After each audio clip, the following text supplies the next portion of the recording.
Hey guys, welcome back to a brand new video. In this video, I will be answering the 11 most commonly asked Magic the Gathering questions about Commander that I have found on the internet.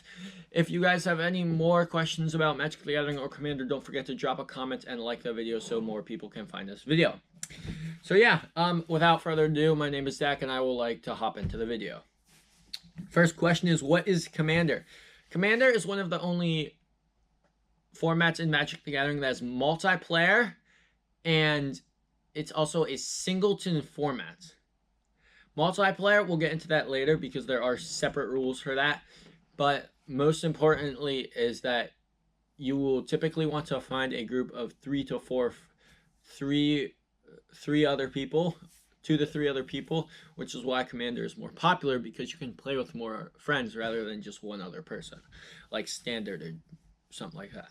So yeah, Commander is also special because typically all your cards are shuffled into a 60 card deck and placed down. But with Commander, you have a single legendary creature. Typically, they cannot be planeswalkers unless it specifies on a card. I will have an example on screen now. This card, as you can see at the bottom, is a planeswalker, and it says that it can be your commander. Planeswalkers that do not say this cannot be your commander, and planeswalkers that do obviously can be. So yeah, your commander you can always cast from a place called the command zone. It can be placed anywhere in range of your deck, but typically is most popular placed at the top. So yeah, I feel like that pretty much sums up what Commander is. It's a singleton format where a single creature that you can cast at any time leads your deck. The deck that you build around must be in that creature's color pairing per se. It can be 1 color, 2, or 5, which is why, once again, it's more popular, because typically you don't build a 60 card deck around 5 colors. You typically build it around 2 to 3.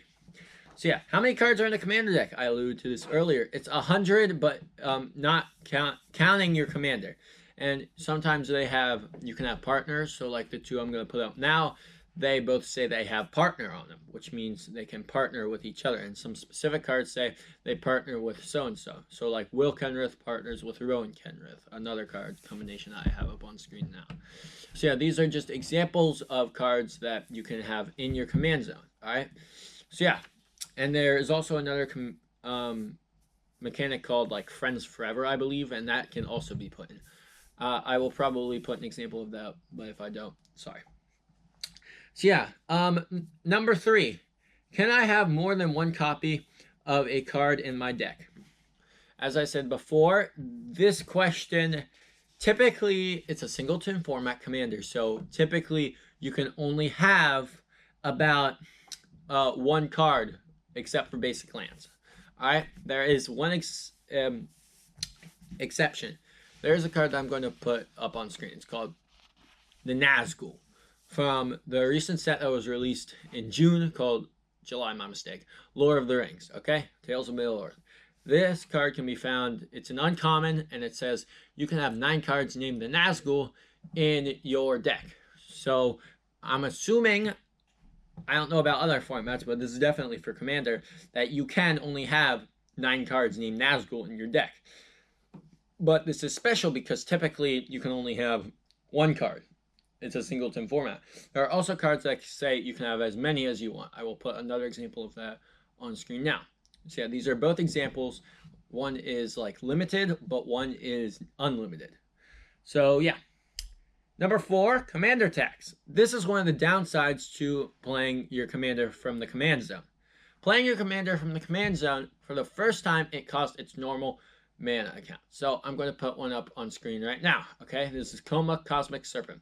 All right, I forget how much it costs, but I'll probably zoom in on however much it costs. All right, that cost from when you cast it from the command zone the first time, that's what you pay.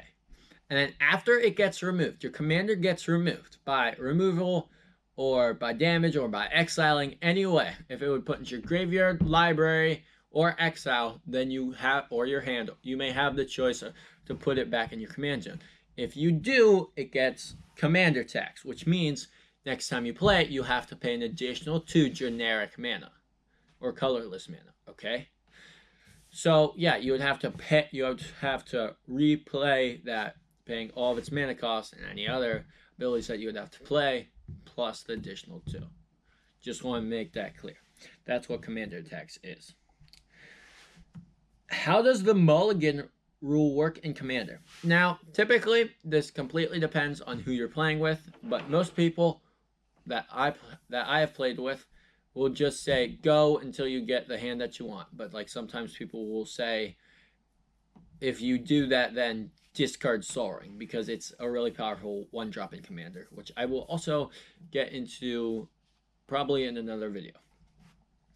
So yeah, but typically the official rule for mulliganing in Commander is that if you guys don't know what mulligan work, I'll give you a brief overview. So you draw your 7 cards for your starting hand, correct?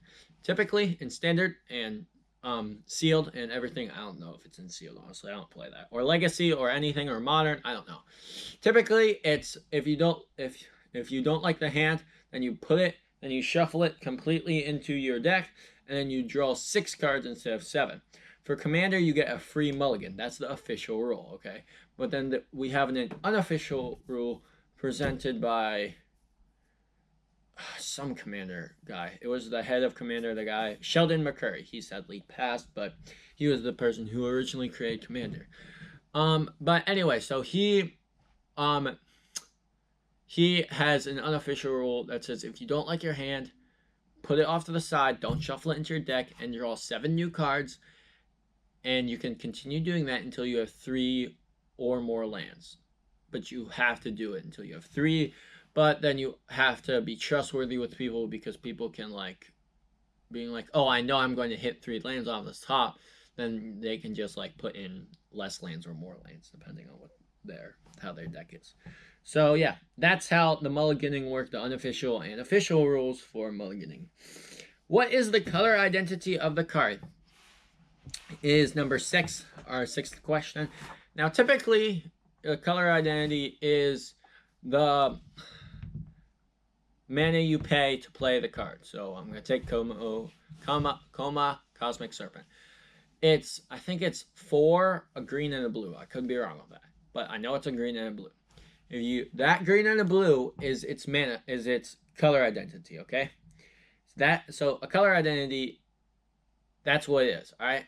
So, and some cards don't cost mana, okay? I mean, don't cost colorless mana.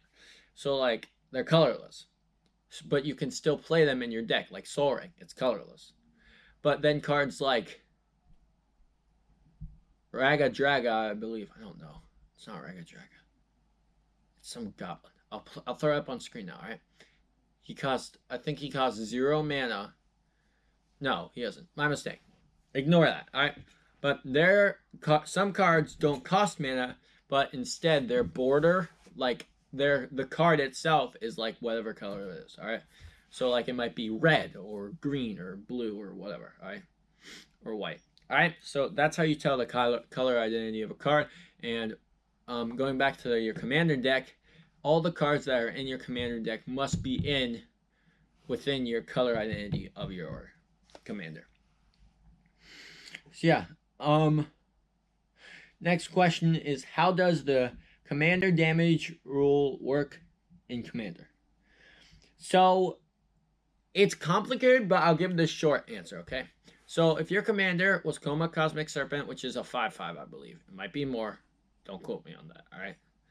And he attacks, let's say you have Jimmy, Bob, and Joe, okay? And it attacks Jimmy for 5 damage, all right? Then it deals that 5 damage, but then it gets 5. It just gets 5 damage, okay? But then he also has 5 Commander damage. Not 5 additional damage, 5 Commander damage. It's different, all right? And if you get up or above 21 Commander damage by a single Commander, that does not mean I deal 5 to him with my Commander. Joe deals 5 to him and Bob deals 5 to him. It means I deal 5 with my Commander. Now, if my Commander gets stolen from another player, then that Commander damage adds on. All right. So yeah, but like if I am playing Coma Cosmic Serpent and my opponent is playing Coma Cosmic Serpent, it doesn't work with, oh, I deal 5 damage to you with mine, and he deals 5 damage to you with his, and that adds up to 10. No, no, no, no, no.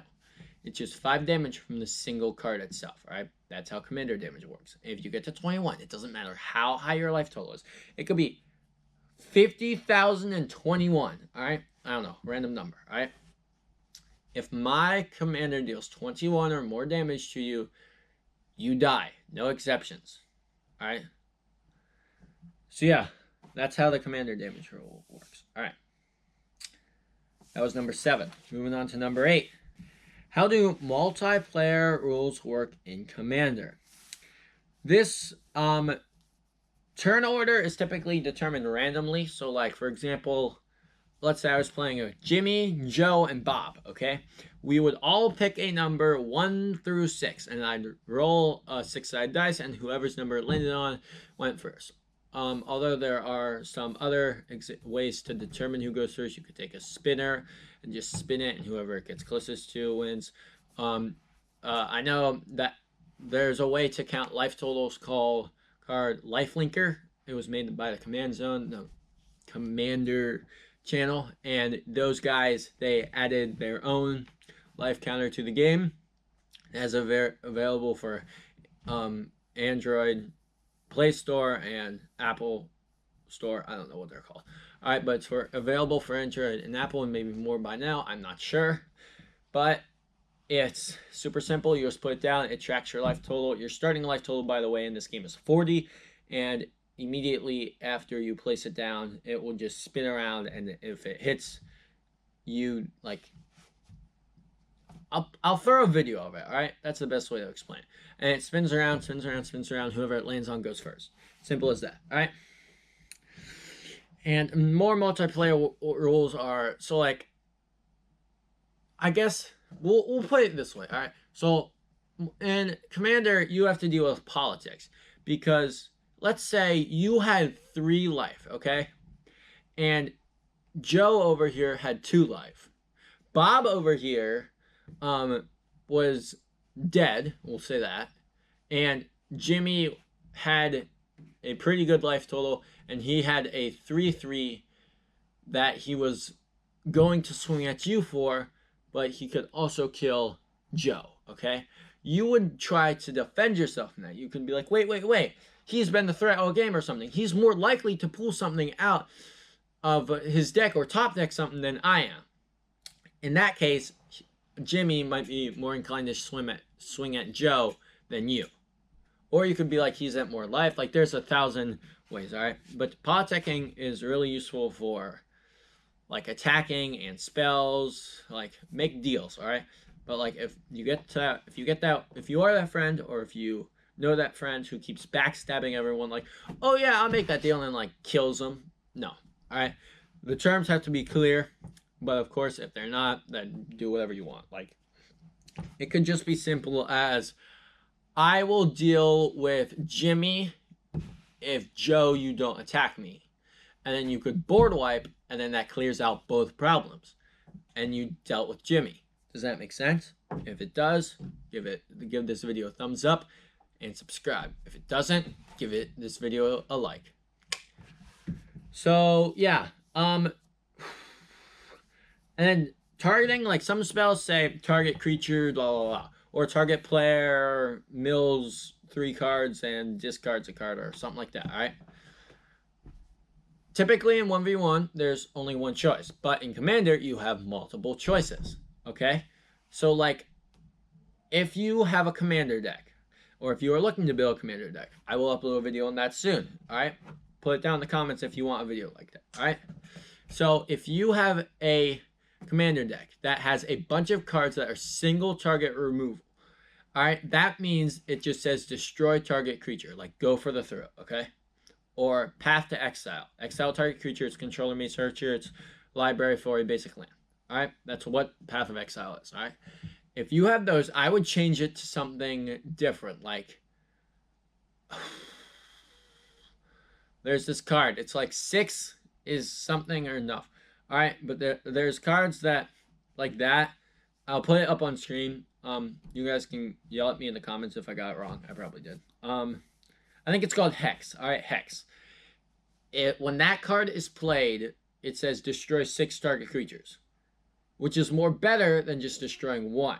All right, and even better card is Undaunted or Undauntless. I forget. No, it's called Curtain's Call. It has Undaunted. Okay, which is it's 5 and a black for this spell costs X less to cast, where X is the number of opponents you have. If you have 3 commanders, like a typical commander pod, of course, if you're playing commander, that can go, like the people in your commander pod can go up to as many as like 8 if you want. But anyway, that would cost, instead of 5 and a black like it originally did, it would only cost 2 and a black. And 2 and a black to destroy 2 target creatures is quite good. All right. But like, do you see what I'm getting? Like, these are just like small changes, which I will explain in my video when I will do it. Of course, if you guys want to see that video, drop a like and it will give me more support to do it. All right. Next number, I believe number 10.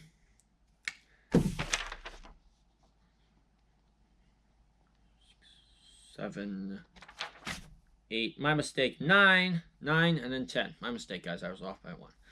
All right. So number 12, 10. My mistake. Are there any ban cards in Commander? There is a ban list. I will link it in the description. It's the official ban list that the Commander's Rule Committee put out. And it's, I won't say it's a ginormous list, but it's not exactly small either. But the good news is, since I've been playing Commander, I started back in 2018, there has only been like 1 change the entire time. It might have been in 2021, I think. It was when Worldfire was unbanned and some other card was banned. All right, they're like, oh, this card's bad, so they banned it, like evil to the format. But then like this card was unbanned. It's confusing, I know. All right, I'll link it in the description. But yes, there's a ban list, but it has not been updated in years because it just shows how good Wizards is getting at printing cards for Commander. All right, now of course there are specific cards that are legal to Commander and cards that are not legal to Commander. Those are completely different. That's a completely different set. They're probably on the ban list, but just in case, I will probably link that once again in the show notes description thing. Okay, so yes, there's a ban list. That's the short and sweet. But the thing is, it has not been used in a while, all right? And typically, some people, if you go to your friend's house, they might have their own ban list, quote unquote. Because, like, let's say you just have a bunch of friends who played decks and you just had this one card that like destroyed everyone, then they might be like, oh, that's such a good card, let's ban it, if that makes sense. All right, but like it's complicated. All right, so yes, there's a ban list, but if you go and play at your LGS or at your friend's house, just make sure you check with them before you go and slap down a God's Wrath or something. Like, I'm not saying that's a bad card. It's a great card. It's a board wipe, right? But like there might be some cards that they might be completely like against, if that makes sense. So yeah. Next up, number 11. What's the social contact in Commander? In Standard and many other ones, you essentially, if you want to, you could sit there and not interact with your opponent at all. All right, you could just sit there and play your own stuff, no interaction. All right, in Commander, you kind of have to interact with your opponents because they're going to be making deals and politicking and taking out people and dealing with the arch enemy. Like, there are so many ways. Like, in every Commander game, towards the end of the game, or maybe the beginning, some player is going to rise up and probably try to like finish out the game, either early or late. And then you guys might have to team up against them, all right? If they can't just be solved with one spell, if that makes sense, all right? That will almost definitely happen in every single one of your Commander games, all right? So you have to be social with the people you are playing with, all right? So if you are not a seriously social person, I recommend going and playing on like MTG Online. I have never played MTG Online, all right, but I have played MTG Arena. And although that's not the exact same, you can essentially, you don't have to talk to anyone. You can just deal with yourself and all your stuff, all right? I think that's all 10 of them. But yeah. Oh, wait. So I have two just bonus tips, I guess. Bonus tips, yeah. So the first one would be when you are making a deal in Commander, when you are politicking in Commander, when you are trying to deal with someone or dealing with someone, but you don't want them dealing with you, I would strongly encourage you to make your deal clear as possible, okay? So, like, if Jimmy had a giant board state and his cards were out of control, and Joe and Bob were terrified of him, you could be like, hey, can you guys just not attack me for the rest of the turn? And like, I won't deal any damage to you, I won't harm you, and just let me focus my entire attack with him. Full swing at him, alright? For just one turn rotation, alright? Because that makes it pretty clear that you can completely swing out. Tap your creatures, swing out at him, alright? And then he or she, whoever they are, will be dealt with. And then you still have a full turn rotation to recover. So if you completely take out his threat on your turn, then you won't be attacked from either of those players. Now that's assuming how like humble they are and like moral and like will they hold up to their deals. Who knows? I'm not them. All right. But like typically they will. All right. Like if you play with good people, they will. All right. If they're not, then you might want to talk to your play group. All right. Let's see. That was the first one. The second one. All right. So the second one is just, this is going to sound really corny, but have fun when you're playing Commander, all right? Because like typically I'm assuming you guys are going to be new to Commander, right? It's going to be stressful. 100 cards. Any card in the history of Magic can be used. I am here to help if you guys need any help. If you guys want to drop a comment and just say, hey, I really don't understand this. Can you just like explain to me? I will be happy to hop on, all right? It might take me a day or two to find out that you guys commented, but I will do, all right? I will do my best, all right? And then, of course, I will also upload 2 more videos regarding this topic. One of them will be a how to build a Commander deck, and the other one will be a how to play Magic the Gathering. So if you're a complete beginner, or if you know someone who is a complete beginner, go check out those videos. They will be up probably in about the next week or 2 or 3 from now. Maybe a month. I'm not sure. So, yeah, I think that's everything for this video, guys. Be sure to drop a like so that other people can find this video. Drop a comment. Tell me which tip was most helpful to you. And drop another comment or include in that comment what you thought of this video and any other questions or comments you have about Magic the Gathering and any other video ideas. I'm always open to suggestions. Thank you, and I shall see you guys in the next video. See ya!